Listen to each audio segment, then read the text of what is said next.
the studios in Mooresville, North Carolina, it's another edition of the BENGEBUSTER Show.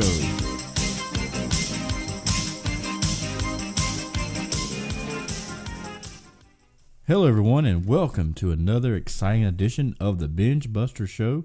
I am super excited about this week's show. Just like we talked about last week. Last week's show we had Thunderbolt Patterson talking WrestleCade, and this week's no different. Former WCCW World Heavyweight Champion, former NWA Mid-Atlantic Tag Team Champion, NWA National Champion, and NWA Mid-Atlantic Champion. I'm talking about one half of the Long Riders, Black Bart. Fans is going to be on the podcast today. I'm super excited. I know he's going to have a ton of stories, and I know you guys are going to enjoy it. But let me go back and tell everyone about how this past week went. This past weekend on Saturday, I wrestled a tremendous 6-man tag team match with George South, and man, that was such a great time at the big NAWA event there in Morganton, North Carolina. And then on Sunday, I took my son. I had some tickets to the WWE pay-per-view Clash of the Champions there at Charlotte at the it used to be Time Warner Arena, but now Spectrum Center. And I ran into some old friends I haven't seen in a long time, and I got to hang out with my main man, Red Hot Tim Blaze, for a little bit, and it was a good time. But you know, the thing that sticks out most in my mind about that show wasn't the match, and I'm not taking nothing away from the wrestlers, but it was a special night. It was the first time that I got to take my son to a live pro wrestling match. Now, he's came and watched me wrestle a few times, but this was special because it took me back in time when I was a little kid, and my dad took me to the wrestling matches and got me hooked on pro wrestling. It's funny how life goes around and comes back around for us. When my dad took me to my very first wrestling match, our first live wrestling event, the very first match I got to see live was George South versus Rocky King, and how amazing is it? All these years later, I'm getting to wrestle George South, and sitting under the learning tree with George. George is a fantastic individual. If you can't learn anything from George, then get out of the business, because you're never going to learn. George is the best.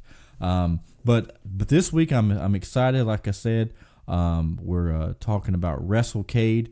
That's coming to the Benton Convention Center in November, and they're going to have tons and tons of guests on the show. It's going to be an exciting 3 days of pro wrestling. Meet and greets and matches, and WrestleCade is an awesome event. It caters to every wrestling fan under the moon, sun, and stars. Make sure you get your ticket now, because WrestleCade's it's going to sell out, fans.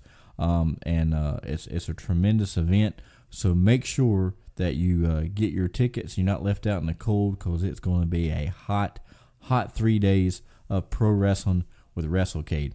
And speaking of WrestleCade, we're going to go to a commercial break, and when we come back, I'm going to have Black Bart on the show.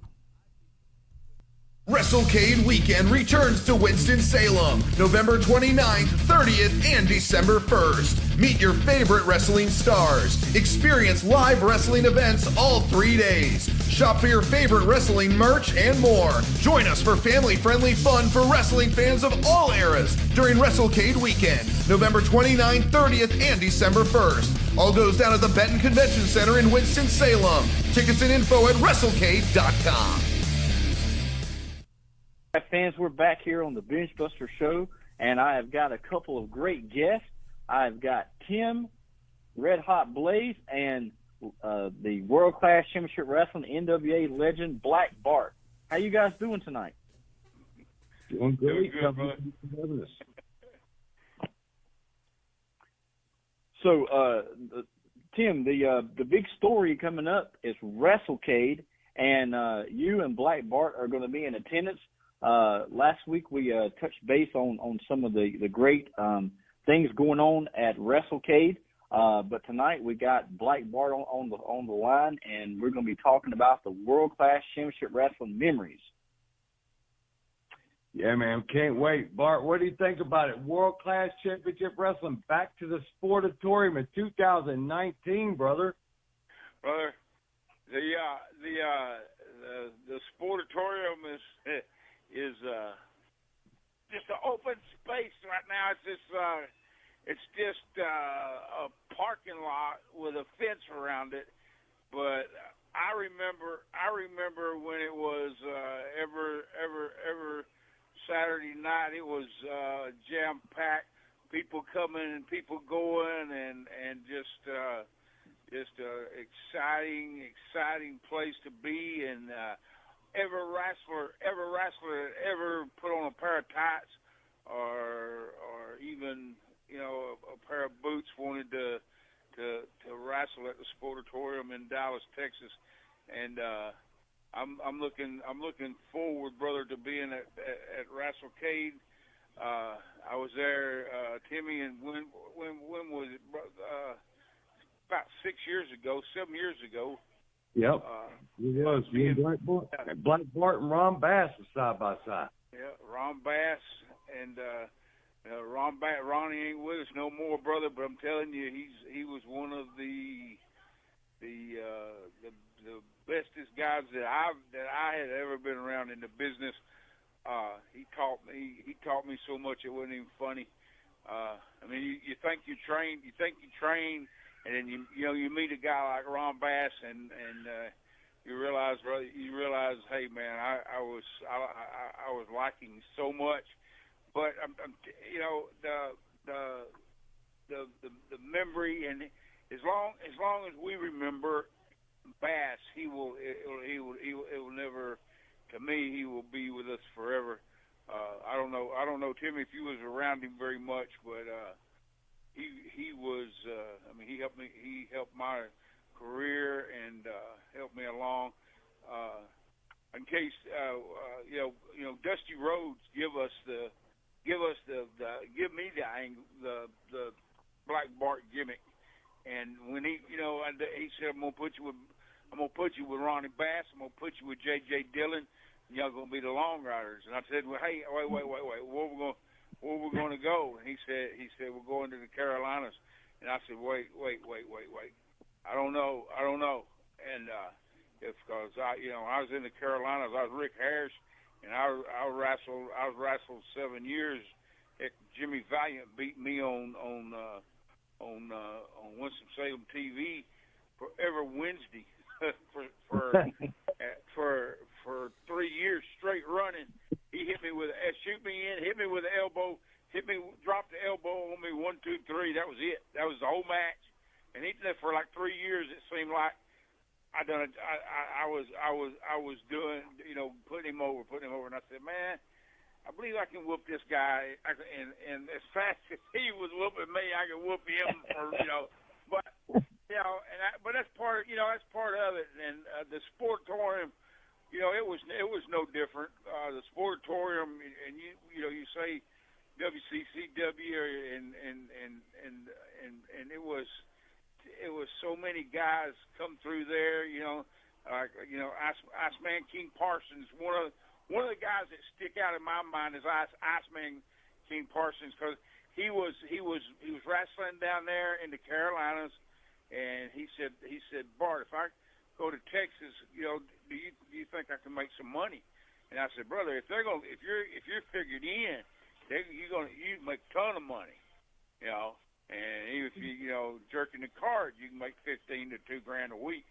And wow.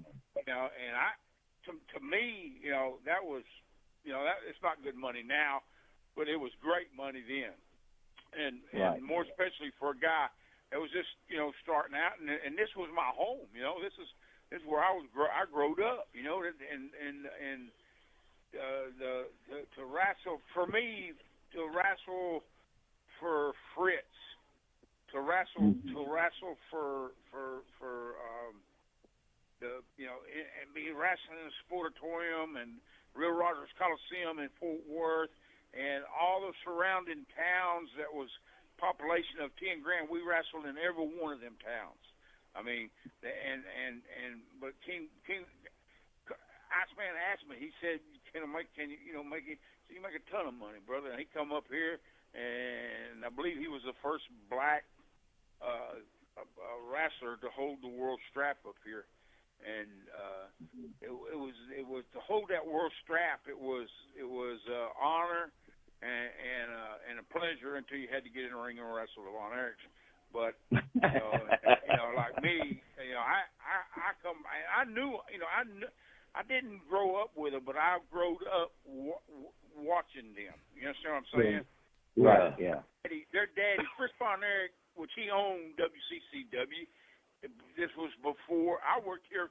Before he gave it to the boys, and the boys snorted it up their nose. So, amazing.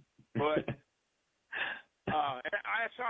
but that's the truth, And we would still be wrestling here if they hadn't done that, because when Fritz handed it over to him, it was like, here it is, and that's exactly what they done with it. Is snorted it right up their nose. But Parsons come up here and they put the belt on him as Iceman King, and I mean he never left. He's still here. He never left. Now, Bart, I got a question for you. So right. all the time that you worked there for Fritz, who was your favorite guy to work with there? Oh man, my favorite guy to work with. Y'all gonna think this is weird, but I was in an angle. I was in an angle after I held the World Class Heavyweight Champion in '86. I was and I dropped it. I dropped it to Kevin in the Cotton Bowl back to him. I held the belt for 13 months. Okay, and I dropped it back to Kevin, and it was that's a whole story by itself. But my favorite guy to get in the ring, which I know Timmy ain't gonna believe it, more especially if y'all know Frank Brody. But I love getting in the ring with Frank. He lost a loser leave match to Abdullah the Butcher, and he put a hood on his face, just a white face mask, and was Red River Jack. I remember that. Yeah. I wrestled him, brother, every stinking night, except when he was in the matches with Abdullah. And me and him, we were best friends. He helped me out when I was coming through the gym there in Dallas, Texas, where I trained, was right downtown Dallas. But that was another place everybody wanted to go. It was at Doug's gym. But we took and knocked a hole in the wall upstairs, and there's an open building over there, and was renting it. We made it into a wrestling studio, and put a ring in there and built a ring in there to the floor. But me and Frank would get in the ring and just try to knock each other out, just beat each other to death. That's what he liked it. That's why he liked it. He loved it like that. But these boys today couldn't do that. No, you're right, Tim. Yeah, you are, Tim. I said these boys today couldn't do that. Oh, brother, I was watching WWE. I recorded, and because I just fast forward the damn the stuff, because I seen the big guy, the big guy with the beard, Strowman. Not Roman Reigns. Braun Strowman. Braun Strowman, yeah. Yeah, Strowman. Braun Strowman. Running, he hit the ring on. There was 4 guys in the ring. He hit the ring. He cleaned the clock, threw them all out of the ring, right? And then he jumped out on the floor, and he does that thing where he runs around the ring and he gives them a shoulder block. Mm-hmm. Right? Yep. And brother, he missed that first guy by a foot, and that guy act like a Mack truck run over him. You know what I'm saying? Now, I don't know. You know, that was a mistake. And back when I wrestled, if you'd done something like that on TV, you didn't have a job. Yeah, you know what I'm saying? If you said, brother, if you said, you know, it's Sportatorium in Dallas, Texas. If you got on the mic and you said some of the stuff they say now, you would Fritz would call you before you got home and fire you. Wow. Okay. And I mean, you know, and boy, it makes me, man, it makes me and all they want to show is TNA, which is tits and ass. If for the ones that don't know, on TV, that the girls, you know, I said, man, what are they doing? What is our business going to? You know, because it's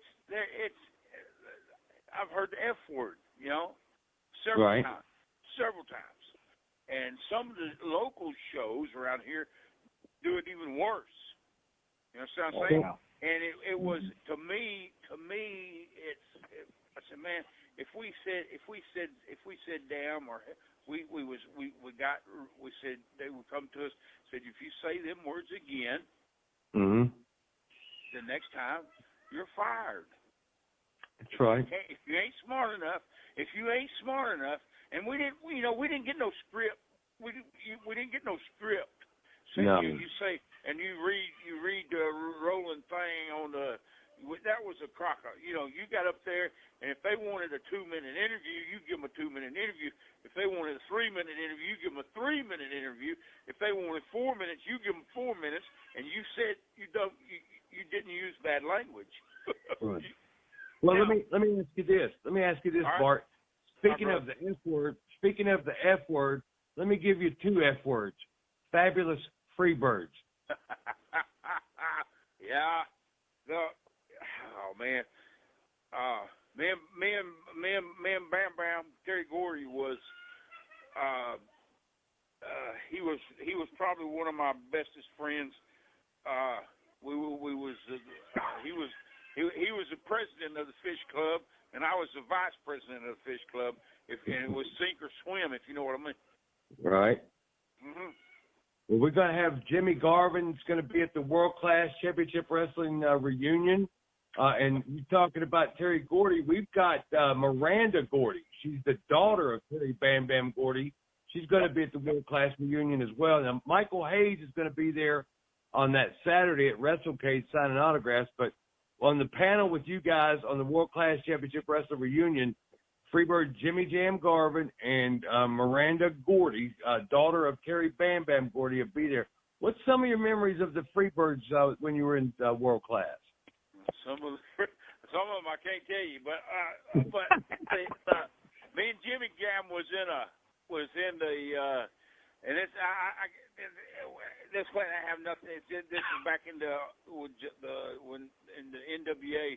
Me and Jimmy Jam was tag team partners in the Jimmy Crockett World Cup Tag Team World Cup. I think that's the way it was. It was in the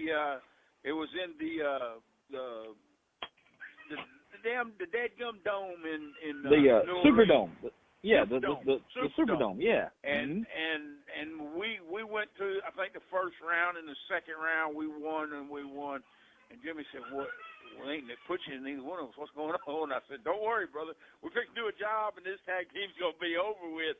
So I was around him in a lot of a couple of other territories, but I was around him when he was there. I was with him about wrestling, in the same territory as WCCW, which was World Class Sportatorium, World Class Championship Wrestling, and he was I mean, we drank some beer and we talked. We had a pretty good time doing crazy stuff. And he to me he was. I think I seen on Facebook the other day that he was one of the most underrated wrestlers in the business, and I agree with that because he's one of the best dadgum workers and mechanics in that ring that I'd have been around up to that point, you know. Yeah, so, I mean he's one of the best veterans probably of all time. I seen a picture of him. And I didn't recognize him. And a lot of people don't recognize me. But here again, I had long hair. He had long curly hair, beard, and he completely different looking. And me, I got cut all my hair off back. Oh man, in 97, 98, somewhere in there. Dusty come to me and said, "Bart, when are you going to grow up?" I said, "What do you mean?" He said, your long hair and all that. And this was, this is after the run, and I think I was wrestling as Big Train Bart, and because they couldn't have another cowboy up there in WCW because some there was another cowboy team in there anyway, and I went in there just part time as Big Train Bart, and I had to put an Inferno over, and I went to Arn Anderson and told him, I said, "Listen, buddy," I said, I ain't doing this crap no more, and I walked out on him. No, I didn't walk out on them. They wasn't pushing me or anything like that. I was just doing jobs and putting people over, which that's something we do our whole career. And I don't care what territory they expect you to put people over. And at Sportatorium, it was when you went in there, and when you went in there, you knew that you was going to have to put the Von Erichs over. I asked Terry Gordy. I said, when I was coming in, and I knew I was coming in, and I would be figured in, that I know. He had been here wrestling with the Freebirds, Michael Hayes and Jimmy Jam and Bob and the other one, the crazy one, Buddy Roberts. Yeah, Buddy Roberts. Crazy. Me and Buddy Roberts were good friends. We're very, very. We were tight. We were chewing buddies. Crazy guy, man. I can't. He was managing them Samoan guys, and and brother, he was drunker than old Cootie Brown, but they told him to leave him alone. He kept messing with him. Finally, he walked up to the big one and had a big dip of snuff in his mouth, and he just spit a yogi right in the chest, in the middle of the chest of that big Samoan, and it just drizzled down right. And that Samoan said, "Buddy, don't do that again, brother. Don't do that again, brother." And Buddy drew back and did it again. Oh, that Samoan hit him, knocked him colder than a wedge, scooted him up in the corner, and said, "Don't nobody wake him up until it's time to go to the ring." When it was time to go to the ring, brother, they went and got him, picked him up, slapped him around, woke his drunk ass up, and they went to the ring. And stuff like that. Not just it went around and around like that so much it wasn't even funny.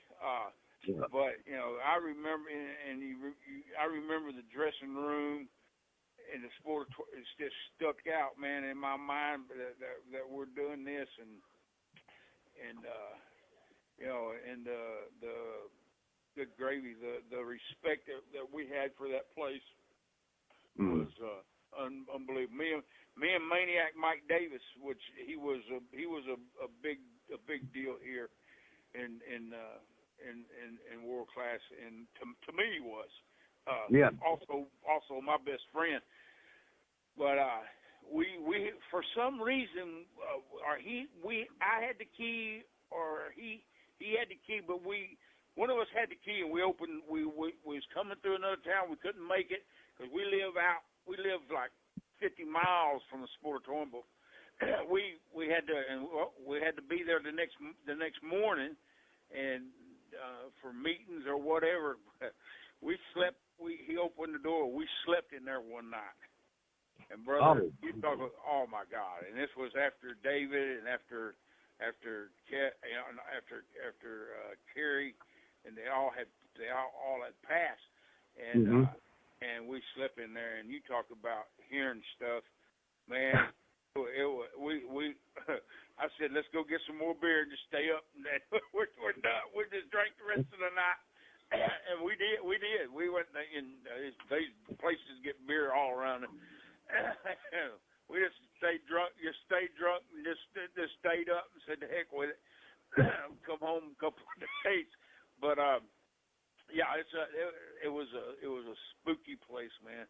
Now, Bart, I've got a question about the Sportatorium now.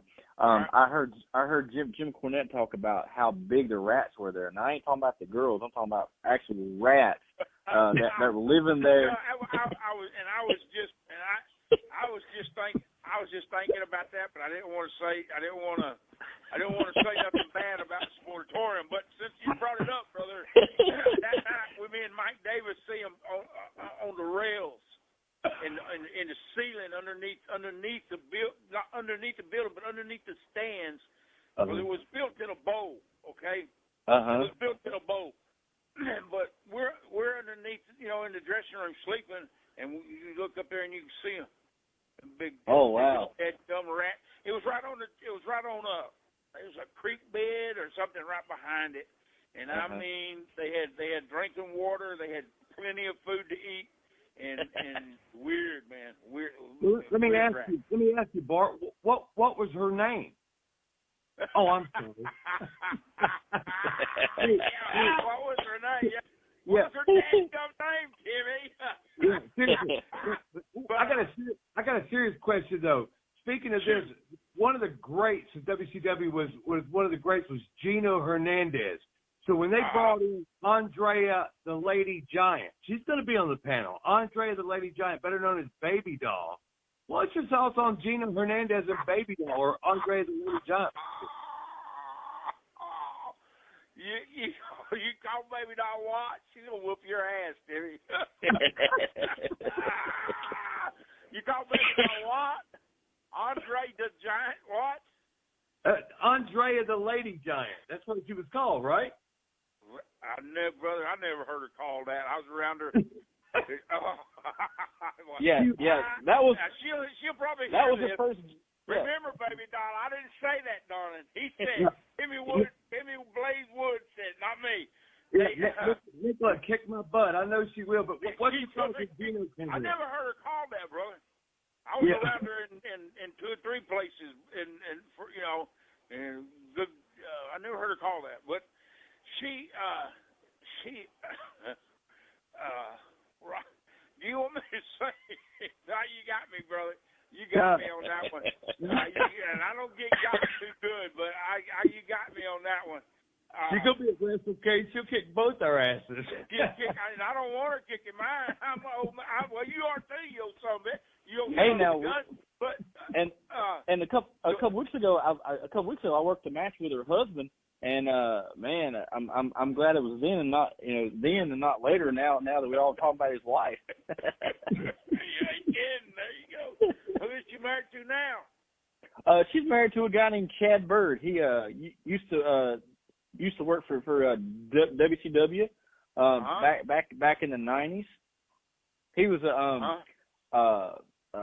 talent events talent. Yeah. Yeah. He was one of George. I think he was one of George South's boys. Yeah, on board George South brought up a good. You talk about a dead-gum good dude. Oh yeah, There George you go. George trained me. There you go, brother. Yeah, he's awesome. fucking beautifulest guys that I've ever met in this business. I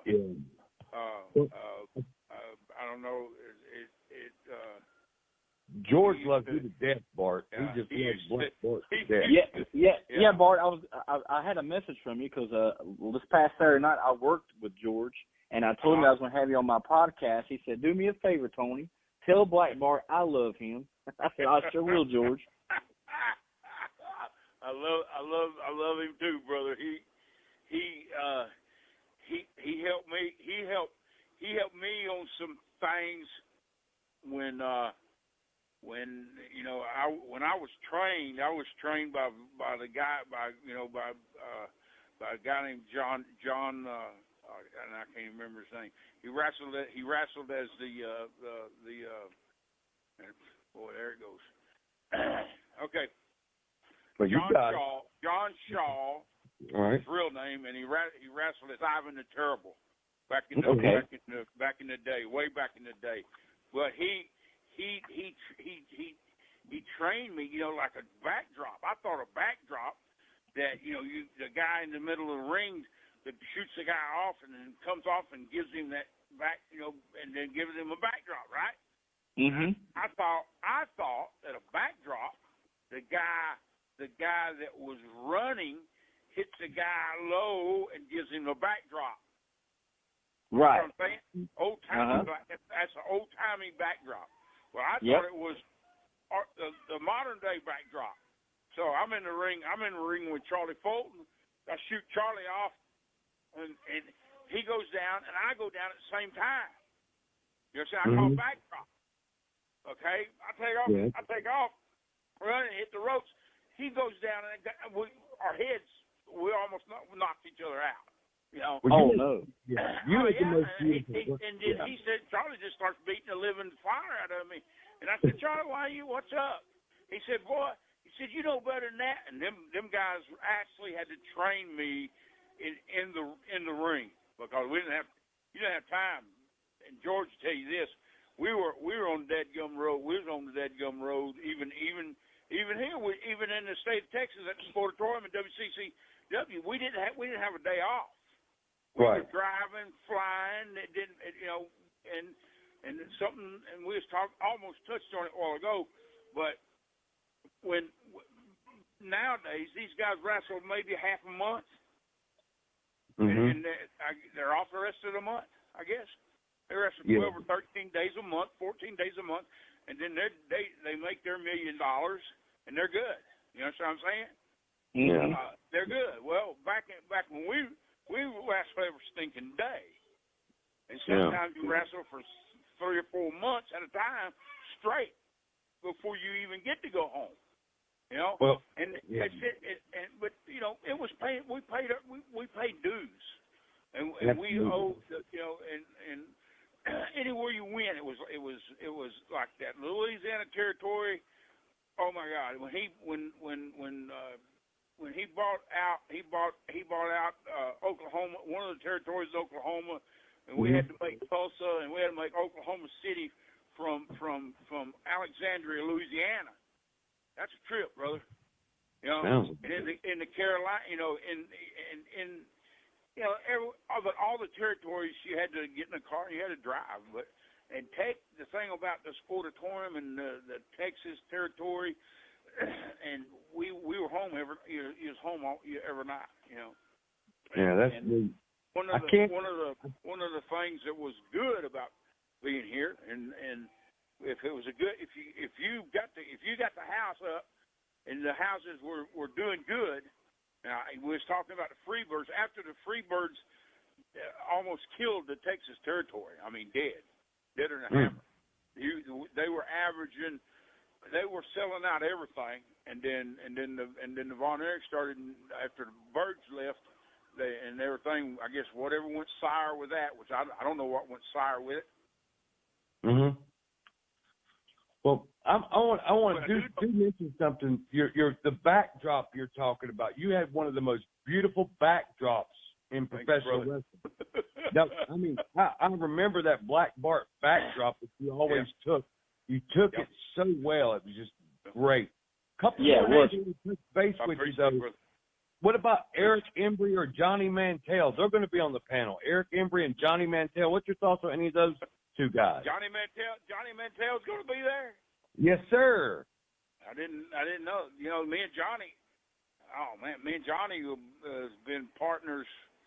It's been partners and for 20 years, 30 years, something like that. Yeah, he's one of Johnny. Who was the other one? Eric Embry. Eric Embry. Mm-hmm. Wow. Them, you know, okay, you know, I was with Eric Embry when the Tennessee territory come in and bought out the Sportatorium. They had charge of it anyway, and I wasn't real. I was not real happy with that. But me and Johnny Mantell, brother, go back. Man, we held the tag team belts together 2 or 3 times in 2 or 3 different organizations. It was still the Sportatorium. It was still the same little territory, but different people owned it. You know, and right. We tried to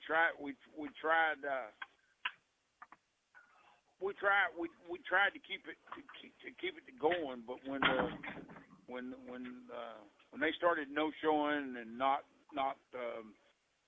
you know, not really it was, I guess, false advertisement, because the guys, some of the guys would show up, some of the guys wasn't, you know.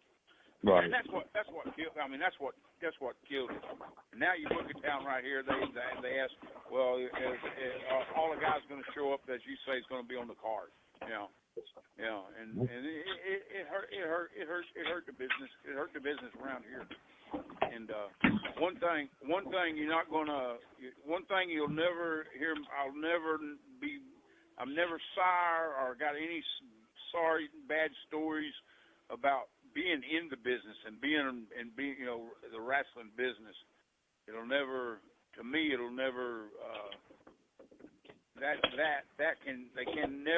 can never take that kind of thing away from you, because except for the ones that try to take from the business and never give nothing back. You understand what I'm saying?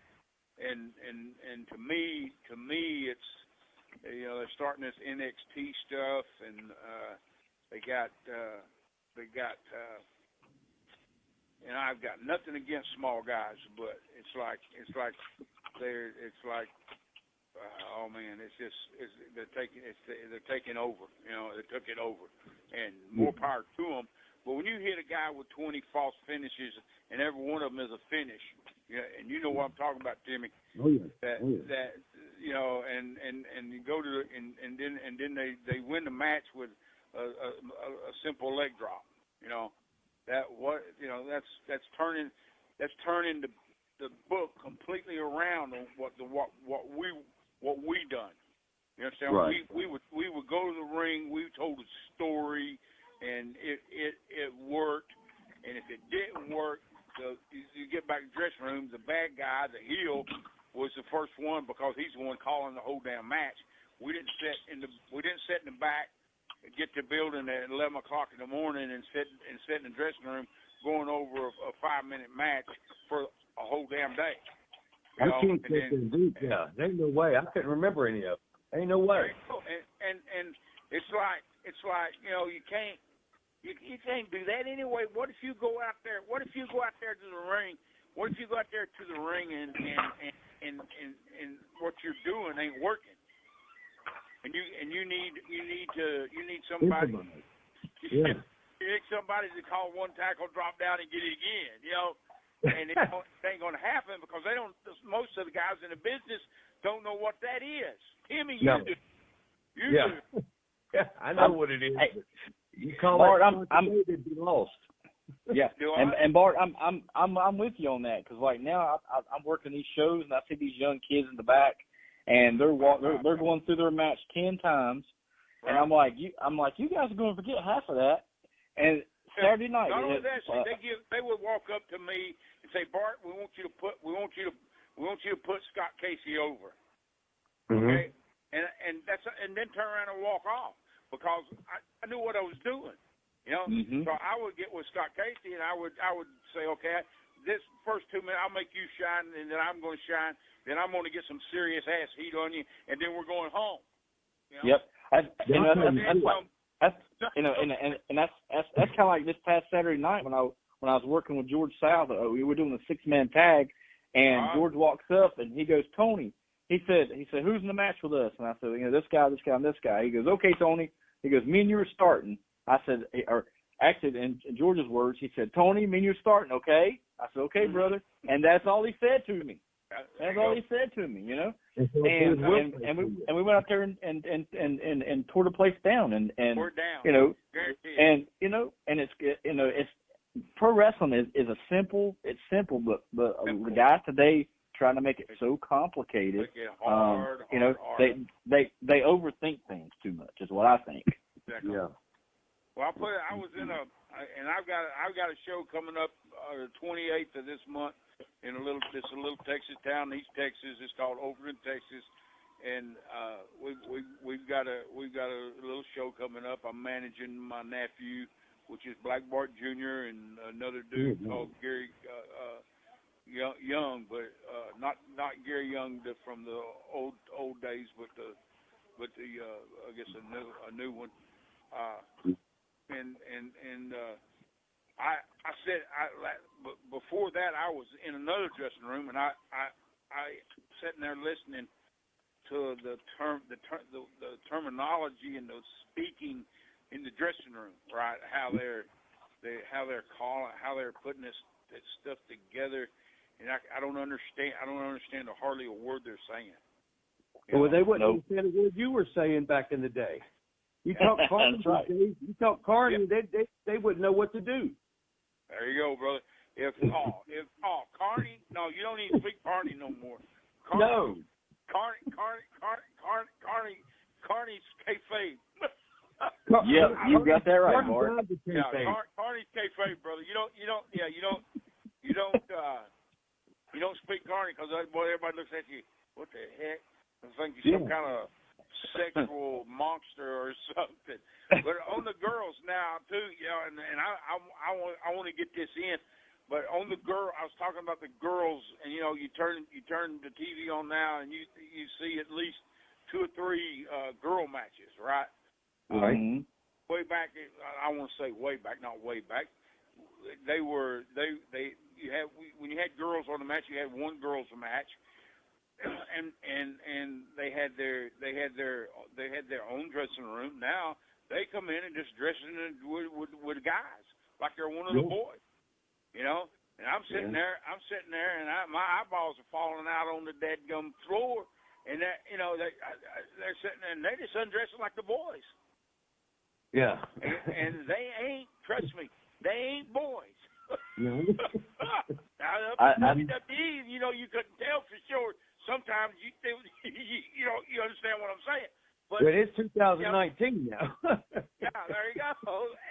When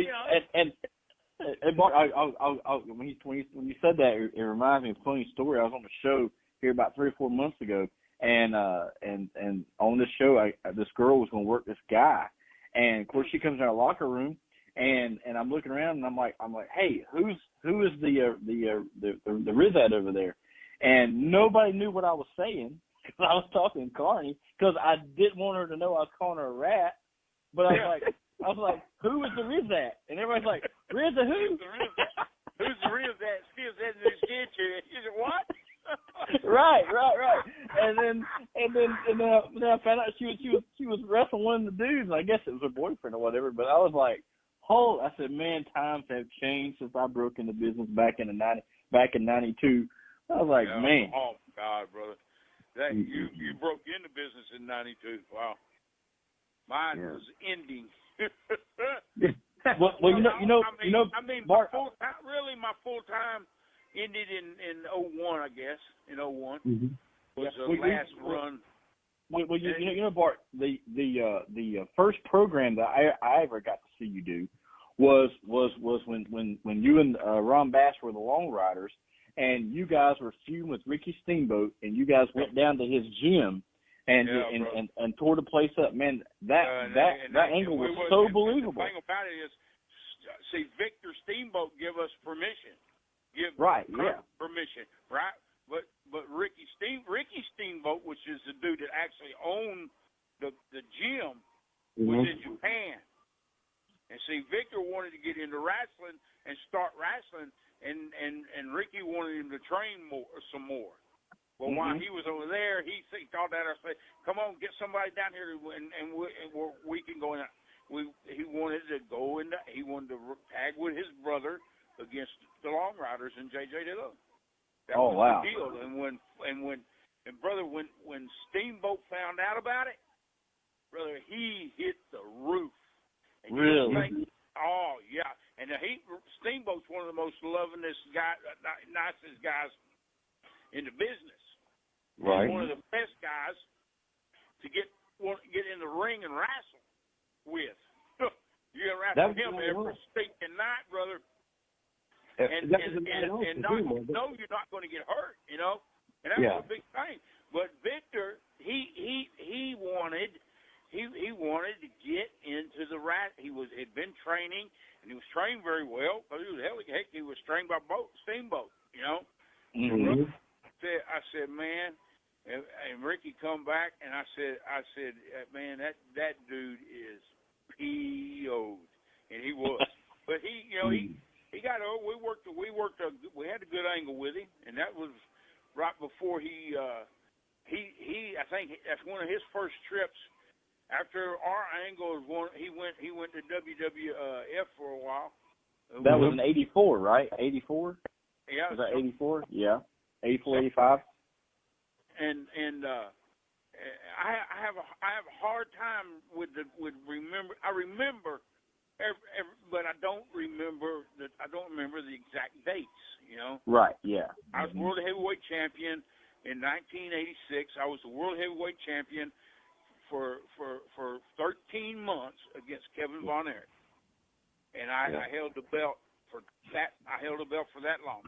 One of the deals on Facebook said I held the belt for 3 months.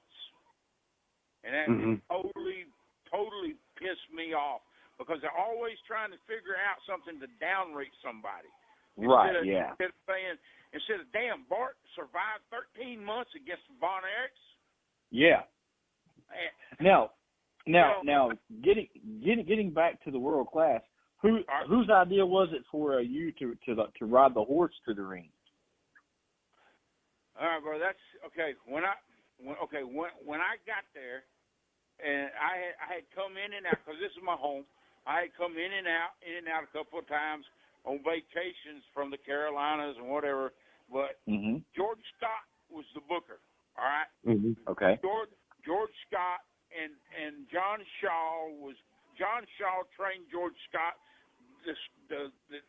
And they believed in the you scratch my back, I scratch yours. Well, they said George said, and I knew George, and I go back even further. It goes back, but on the WCW thing, I walked my first night. My first night was in the Real Rogers Coliseum in downtown Fort Worth, Texas, and I dropped my bag. I dropped my bag on the dressing room floor, and George Scott brought that world strap almost immediately and dropped that belt on top of my bag and said, "You're the champ." Oh, why not? I said, "Do what?" I said, "You're the champ. You're the best. You're the best." He said that you are the best that I've got right at this moment because you're hot off Atlanta TV. I was hot off Atlanta TV, and I was hot off the Carolinas and Florida as the Long Rider Black Bart and Ronnie Bass and J.J. Dillon. All that stuff had been down. I just made the Deadgum movie sitcom thing out in but he said you're the hottest thing I got, and I was, you know, but see, Chris Adams, which was the champion, he was slapping the co-pilot on the plane and getting his ass deported back to England. Oh yeah, he slapped the co-pilot. That was all the newspapers and everything, big thing. But they said that Black Bart beat Chris Adams in El Paso, Texas, for the world heavyweight strap. And that, brother, the ideal come from Bonnie was my wrestling that dead guy, not about me riding that horse and around the Sportatorium, and the cheers are right so close it ain't even funny.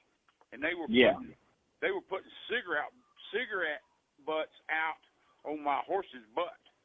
Oh man! Oh gosh! Oh yeah, brother. And the Sportatorium's packed. Okay.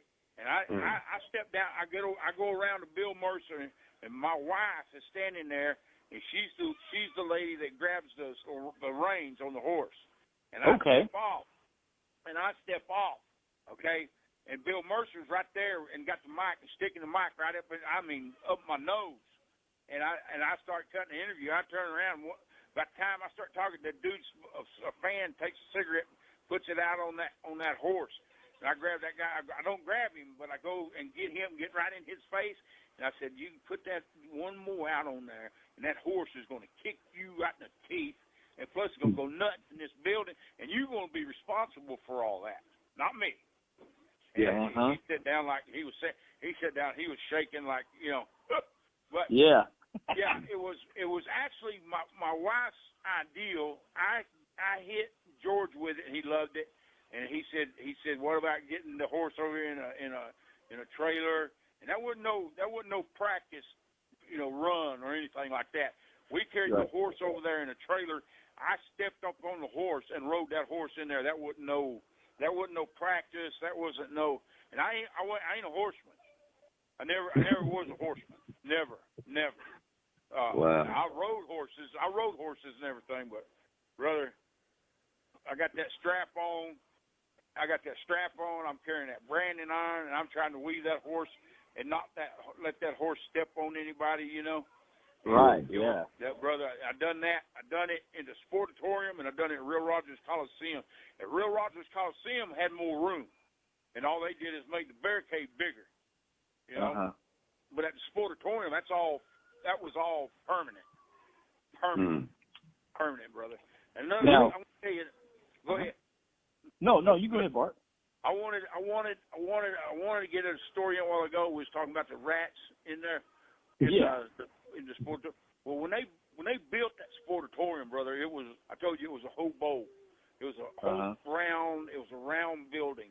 It was a tin building, but they built it like a soup bowl. Mm-hmm. Okay. And John Shaw wrestled for Jack Stepfer. Stepfer was he had like 8 or 9 guys, and they went all around the United States wrestling. But they come to I think it was Ed Watts owned it before Fritz. Anyway, the Sportatorium was a whole bowl, right? They screwed John Shaw. They screwed John Shaw, and where he was wrestling as Ivan the Terrible. They screwed all of Stepfer's guys, like 8 guys that was on the card, and they set that thing on fire. Really? Burned it half in 2. That's why it's just a half a bowl. Okay. That's the reason. That's the reason. Oh, that's amazing. That's just amazing. That's a big story. They don't talk about it. On one of them dadgum programs, they had the talking about wrestling. I can't remember the name of it. It was the Dark Side of Wrestling. Yes. They touched about Jimmy Cornette touched about on it a little bit, but they is Cornette gonna be there? Not this year. We got the Midnight Express is going to be there as far as Stan and Bobby and Dennis. But Cornette just couldn't make it this year. He's been there several years in a row, but he just won't be there this year. But he's there in spirit with the Midnight Express. That's for sure. It's probably not. It's probably I love him to death. But who died and made him a specialist? Well, yeah. Sorry, brother. Who died? Who died and made Jimmy Cornette a specialist on pro wrestling? Yeah. You know what? Don't get me wrong. I rode with them. I love him to death, and he's a very, very good friend of mine. But who died and made Jimmy Cornette? And he would never come out in the daytime. Never, right. Never seen him in the daytime. Yeah, brother, he stayed inside. He didn't come out for nothing except to run, get in the car, and take off and go make the trip. Now, if it was early in the morning, we had to leave. He would come out. Right. It's this. We had a big show here for another organization and everything. They brought in Jimmy Cornette, and I had been working in the little territory, building it up. Get to the big show, and they're going to bring all the big guys in and pay the guys all the big money. Just say Ross on Dusty Rhodes and Magnum TA and Ricky Steam, all them guys. You know, they were the A team, we were the B team. George can touch a little bit on it about it, but we would go into a territory, build the territory up, get all the buildings selling out, and the A team would come in and kill it deader than Kelsey's nuts. Are you with me? Wow. Now that's the way the business. When Crockett and Vince McMahon decided to kill each other. Crockett would take over the territory. Me, Mike Davis, Tommy Lane, Dick Slater would go and take the territory and keep the territory going, build the territory up, build it up, and then here come the A team and kill it better than Kelsey's nuts. Wow. Okay? And that's the way it was, and you accepted that, knowing that. And you either did it or you shut your mouth and you got fired and you went home. You know, that's what it was. When you and Sam Houston, see, that's my biggest memory of Black Bart is Black Bart, the title, and Sam frickin' Houston. There you go, brother. Sam, and he was a night off, brother. And he never called a spot. That was me calling a match. Sam was yes, sir, and thank you, sir, and thank you very much, sir. And we tore buildings down. Man. Down to the ground, brother. Philadelphia. All right. Mid-Atlantic that was for the national. I think the National Heavyweight Championship. Yeah, it was. We went to the ring. Okay, they had this damn commission up there, and they're sitting at the tables, and they're all in their suits, and that's a big-ass deal. There's about 15 or 20 of them. Well, we was in a 7 main event thing. Me and Sam was the first or second main event, and there was like 6 matches to go after me and Sam. And they were all main events for belts and all kinds. It was a big-ass show, sold out Coliseum, downtown Philadelphia, whatever the name of that sucker is. I don't remember, but... And we go out there, double juice, double sauce, and the people they just go. We go out and take out all their damn tables sitting at ringside. We bust a couple of tables. We bend 4 or 5 chairs. We tear the place up, and the place is going ape shit nuts. I'm bloodied from head to toe. Sam bloody from head to toe. We get back to the dressing room. I got a picture of me standing out in front of the dressing room that night. In a total mess. I'm looking at it on the wall right up there, and they go to the commissioners go in there and tell Dusty, tell you what, buddy, if there's another match like that one, then we're shutting it down. We're shutting the show down. Brother, it's sold out. Oh my God! Downtown. Oh yeah, it's sold out. It's sold out. And Dusty says, I tell you what. I want you to go down. I want you to go and get in the middle of that ring, and you go out there and you tell the people that the next 6 matches been canceled because and you explain it to them. They would have ride it. They would have rided it. They would have went nuts anyway. And he said, the guy said, "No, I don't guess I'll want to do that." And I said, "Well, Dusty said, shut your mouth and get out of our way." And just as far as into the ring. But that's great. I mean, yeah, the story. You know, you can. I was on. Where did we do? Did we do TV in Winston-Salem? Sometimes you did some at High Point, but yeah, it was in the Winston-Salem market. Yes, sir. Yeah, but we every Wednesday night we did TV in the Carolinas. Yeah, that was Raleigh. Raleigh. Yeah. Raleigh TV. I had you know, the show was for an hour. The first 30 minutes was me and Sam. Okay, I beat Sam. The second 30 minutes was me and Meathead, Italian Stallion.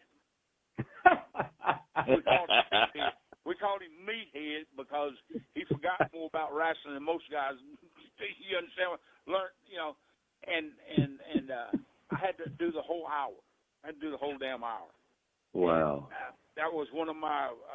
I've got that on tape. I got that on DVD somewhere. And I look at it. And I said, "Man, I can't believe I done that. Can't believe I done that." And then me and Bass for the NWA World Heavyweight Tag Team belts in Jacksonville, Florida, against the Yellow Dog. I can't believe I done that. Can't believe I done that. And then me and Bass for the NWA World Heavyweight Tag Team belts in Jacksonville, Florida, against the Yellow Dog, which was Barry Windham, and Mike Rotundo, brother, for an hour TV. And you do an hour. About halfway through that thing, I thought I was going to die. I'm laying on the floor. JJ's sitting on the apron above me. Bass is in the ring fighting. Okay, and with Barry Windham and Mike Rotundo, it's a fight. It's a fight. JJ looks down at me. I'm laying on the floor, and he looks down at me and said, "Bart, are you gonna make it?" I said, "JJ, I don't think I am." And I rolled over, tagged in, went another 15 minutes, and Bass had to go another 5 or 6 minutes, and we went home. And boy, you talk, but we won the big trophy, and it was a piece of crap. You had to break it down in 5 or 6 pieces, put it in the trunk. Then when you got to the building, you had to put it all together and carry it into that building. It was a pain. Oh man! Oh yeah, a pain. It was a pain. Brother, Bart, I think we went over 15 minutes. It's okay. Hey, you know, that's okay, Bart. I told Tony, I said, we're going to get Bart 15 minutes. But I said, I believe we're going to get a little more than 15 off of him. I want to know, Sunday, December 1st, 2019, at WrestleCade weekend, Black Bart, give me your best Black Bart promo. What's going to happen at WrestleCade? I tell you what, at WrestleCade on the 1st at Winston-Salem, the people has got to come in. If they come in, then guess what?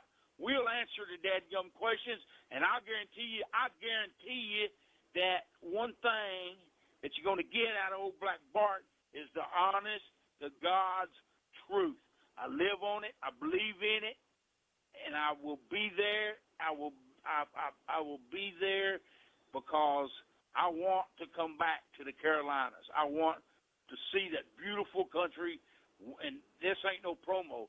It is beautiful out there, and I love the timbers and the mountain, and I love it.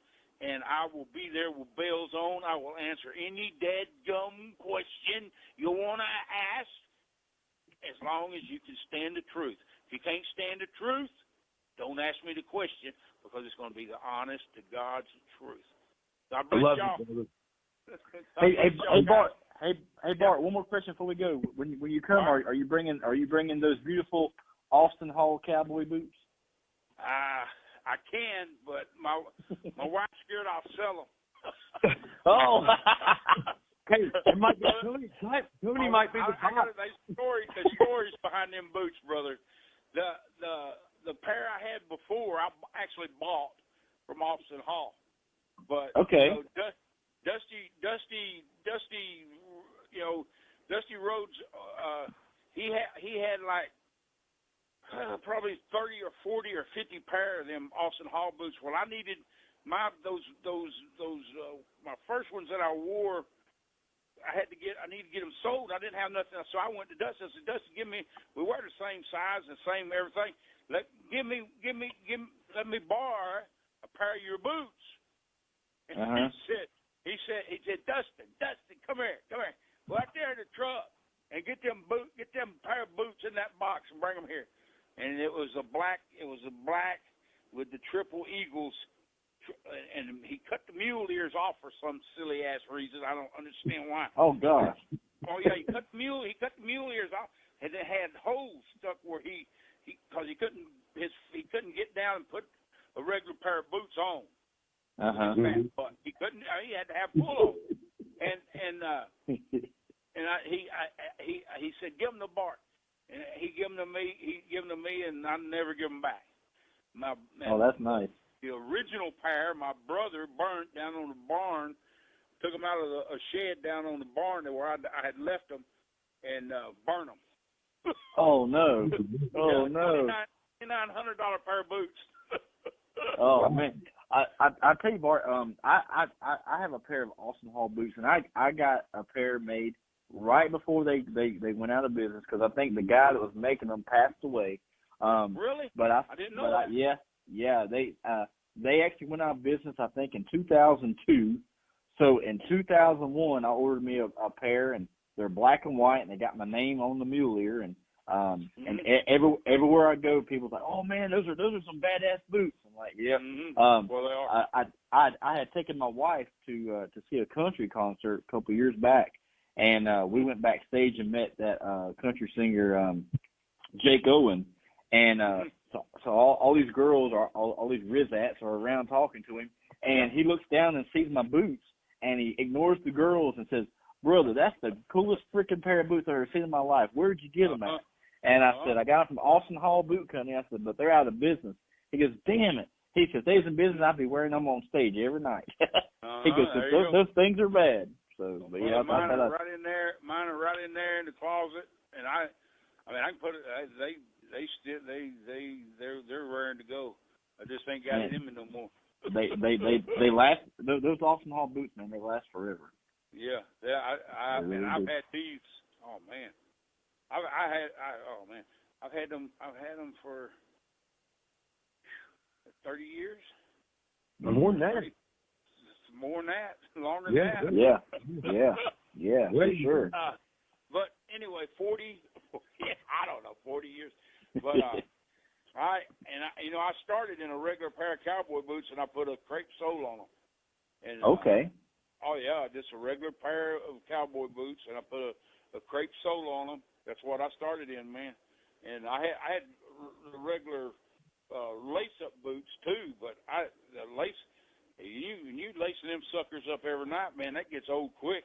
I get blowed up. I get blowed up lacing my boots up. I'd be blowed up before I go to the ring. There you go. Yep, I bet. Tim, your boots were always real tall.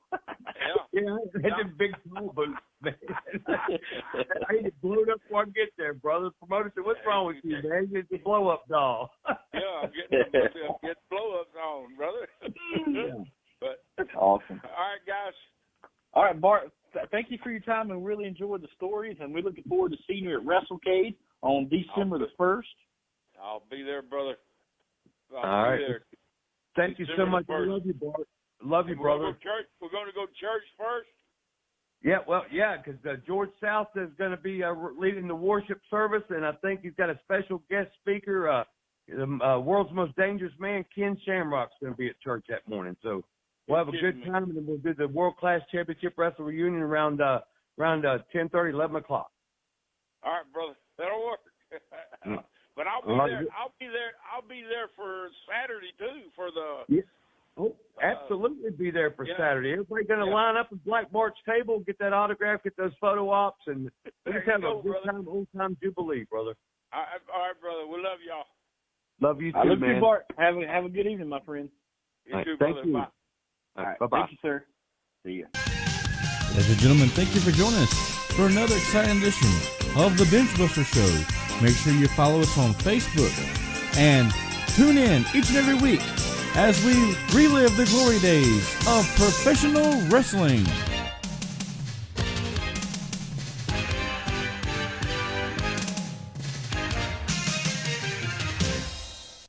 WrestleCade weekend returns to Winston-Salem, November 29th, 30th, and December 1st. Meet your favorite wrestling stars. Experience live wrestling events all 3 days. Shop for your favorite wrestling merch and more. Join us for family-friendly fun for wrestling fans of all eras during WrestleCade weekend, November 29th, 30th, and December 1st. All goes down at the Benton Convention Center in Winston-Salem. Tickets and info at WrestleCade.com.